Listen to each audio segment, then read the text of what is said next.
Smile, Bills fans, you're on camera.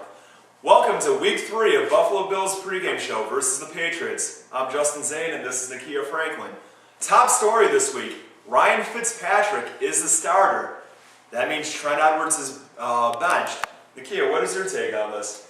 I'm actually surprised he got pulled so quickly. I thought because Trent Edwards was the one to get the start, he was going to be the quarterback and they were going to ride it out with him. I kind of like Fitzpatrick because I think he's more mobile. I'm not sure if his arm is any better than Edwards, but Edwards hasn't been using his arm, so I guess they'll end up being the same guy. Well, as I was talking to people earlier today, including yourself, yeah, Fitzpatrick is more mobile, but he does have a noodle for an arm, in my opinion. I think that they did give up on Edwards too quick. You look at the rest of the offense, the line can't block. Receivers couldn't get open, as Randy Cross kept pointing out yesterday. And the interceptions, I'll say that the interceptions were not Edwards' fault. Stevie Johnson needed to catch the one. That was right on the hands. You have to get that. Even if you're going to get hit, you still have to get it. Catch it or bring it down to the ground, one or the other. Roscoe Parrish, that was a play calling interception, if anything. The defense read that, and Parrish happened to drop it and have it carry him along his body into a defender. Bad luck there. But, yeah, I agree with you. I think that it is a little early to just be giving up on a quarterback. Gailey did mention today in an interview that Fitzpatrick will get more than one start to see if he can be a spark for the team. Moving on, the Bills versus Patriots. The Bills have not won since '03, so this is a long drought. Do you think there's any chance that this will be a reversal today or this week? I think we have a chance. With the Patriots losing to the Jets, they kind of showed some weakness. And I'm not sure if we're as good as the Jets, but I think sometimes if we get in a groove, we may be able to, if we keep pushing them, because their defense isn't that great. They got a bunch of no names, they got a few known players, but I think if we can actually get on a roll, we might actually be able to come up with a win. You know what? I agree with you there that the Patriots aren't invincible like they were 3-4 years ago. That said, their offense is still pretty good. Their line is not great, but they're not terrible either. I'd take their line over ours at this point. And Tom Brady will probably still have enough time to pick apart our defense. That said, their defense, yeah, they have no names, but look at our offense. We have the no-name offense at this point. True. Moving down onto the offensive breakdown, should we be running or passing the ball more? What do you think? I think one kind of sets up the other. For some reason, Trent Edwards wasn't throwing the long ball. The line wasn't blocking that great, so we couldn't run. So they both kind of fell apart because we weren't doing either one of them effectively. But me personally, I would like to see us pass more. Oh, I'm going to disagree. I thought they actually ran very effectively on the basis of Lynch being very competent this past Sunday. 17 carries for 64 yards. But the 3 shots that Edwards did take down the field, one was a pass interference call in our favor, the other was a completion to Roscoe, and the other, Clay Matthews drilled him and it fluttered up in the air and down to the ground.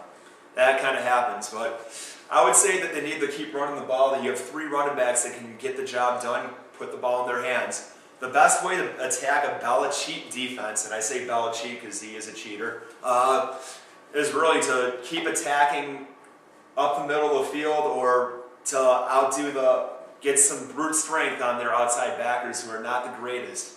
Do you have anything to add to beat the Belichick defense? like I said, I think the long ball can actually beat them because I think their secondary is very weak. So I think if Fitzpatrick can strengthen that arm up in a week, and Lee Evans and Roscoe can catch the ball like they're supposed to, look it in, don't kind of look away, then we may actually be able to exploit them. The linebackers, running might be a little tough, but I think the easiest way to defeat them is with the long ball. That's interesting. I would say, moving on though, with our linebacking core, we're going to have our hands full with covering the tight ends. And you have Rob Gronkowski and Algie Crumpler. That can be very tough, especially with Chris Kelsey trying to be a linebacker when, let's face it, he's a DN that shouldn't be on a 3-4. How do we actually clear this up? Is there going to be a way we can stop their tight ends and Randy Moss? Well, Randy Moss is going to be a tough one, number one, because he's tall and he can jump. I'm not sure if our secondary can hang with that end of it. Linebackers, because we have a lot of them, it'll probably be a lot of rotation because you're going to have somebody fresh because they have 3 tight ends that are going to be in and out the game. So I think it's going to be a lot of rotation in the linebackers, which in a way is good because you have somebody fresh, but it's bad because there's no consistency with the group.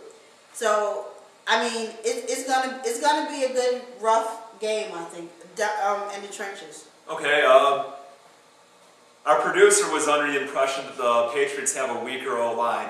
I'm not sure about that, but do you think the Bills' D can take advantage of that? If our players do what they're supposed to do, I think they can.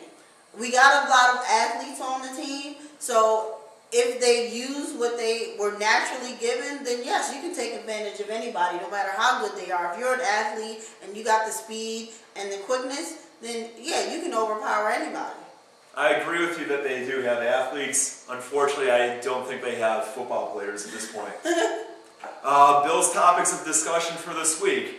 Is it the players or the coaches? Well, at this point, about the only consistency as players come in and come out and coaches come in and come out, I would have to say it starts at the top. It's been the owner changing up the structure of the organization. It's been coaches shuffling system after system. It's been players having to learn position after position. I think it's a combo of them all. I agree with you on that. As far as with the offense is concerned, I definitely think that's a coach's thing because they've had different offenses and they got to learn different things. My biggest problem with the Bills is their tackling. And to me, if you're a football player, you know how to tackle, you know how to wrap up. Doesn't matter who you're playing for, tackling is something you do. No matter who's coaching. Yeah. Right. So on that end, on the defensive end with the tackling, I definitely think it's the players because some of them have been around for more than a year, so they've had more than one coach, and they're still doing the same dumb mistakes, not wrapping up. Will Aaron Maven be a bust? Well, I think it's too soon to give up on the kid. I think he's only 22 years old, and really he should have stayed in college one more year. I think that he showed that he has a lot of moves, and he's actually generating pressure out of the third down role. What do you think? I'm not ready to give up on him yet. I'm usually after about 3 years, if you don't do anything, then yeah, I'm done.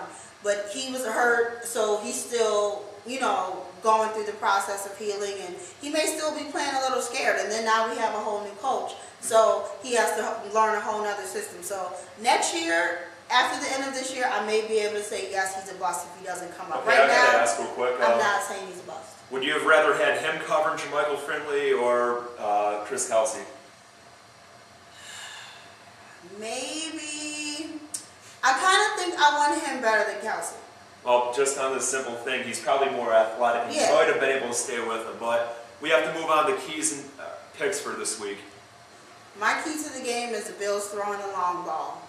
My key to the game is the Bills getting Lance Armstrong's steroid dealer. And the picks for this week are... I'm going with the Patriots 27, Bills 17. I'm not even going to say that's that close. I'm going to say the Patriots 41, the Bills 3. Jeez. Yeah, I don't think it's going to be pretty. Well, next week, the Bills are facing the Jets. You stay classy, Southern Ontario.